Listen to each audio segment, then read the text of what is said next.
Who was the woman? Because the way that she was presented doesn't make sense. So to you, who do you think the woman was? If you've ever been depressed, you've got these thoughts that pop into your head.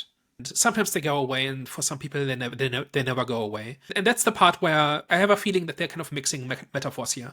So part of it is that she's the dark thoughts, right? So she says that today is the day, which basically means today's date is the day where you end it, right? This is the one where you give up. And then towards the very end, she kind of coaxes Ramona into probably committing suicide, right? Like when she's sitting alone in the attic on the chair that is the same chair that the woman is sitting on in the yard, right? And she takes a shotgun and it cuts away. At least for the minute, it's left ambiguous whether or not she will go through with it.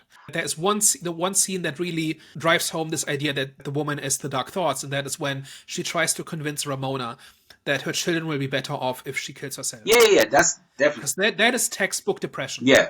Right? This idea that you are a burden on everybody else and everything will be fine if only you are gone. Yeah. That was the part that I think was the most obvious, right? Because before, in many scenes, it's kind of ambiguous what exactly she represents. But in that scene, that's crystal clear, I thought. Yeah.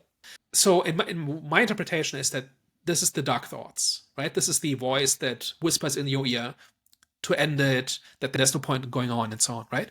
But that only makes sense half the time. Yeah. So obviously there's also the Grim Reaper imagery, right? Like the black veil makes her look a lot like a Grim Reaper, which would make her an omen that death is coming. But then the Grim Reaper usually isn't an active participant, but here the woman is actually attacking the family and she's actually taking action to influence Ramona, right? And so that would be unusual for a Grim Reaper. So I'm kind of partial to the dark thoughts interpretation. Yeah.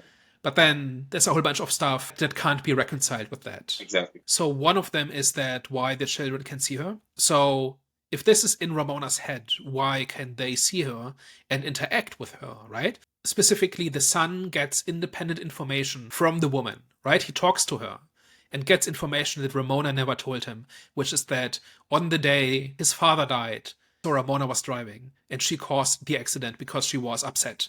She was generally unhappy with her life and she blamed her husband for it. But the children have been told that he was driving. Now, if the woman stands for Ramona's dark thoughts, then how does this work?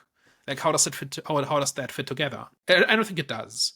Another aspect in this is the woman just sitting and watching, right? The dark thoughts actually intrude, right? They just pop up in your life and they start whispering in your ear and they try to influence you. But the woman, for the most part, simply just sits and waits. Not entirely sure that metaphor really works. It's a mixed bag. It's not that it's completely broken, but I don't think that part really sings. So that is kind of my overall big criticism of this movie, is that this is clearly allegorical, right? So the woman is the personification of this whole concept, right? And if that's the case, it really has to work. The way she fits into the story and the way she influences characters and events has to map to the thing that it's an allegory for. That is how metaphors work. It's not that it never maps, but like it's a mixed bag, right? Sometimes it does, sometimes it doesn't. And the instances where it doesn't are too many.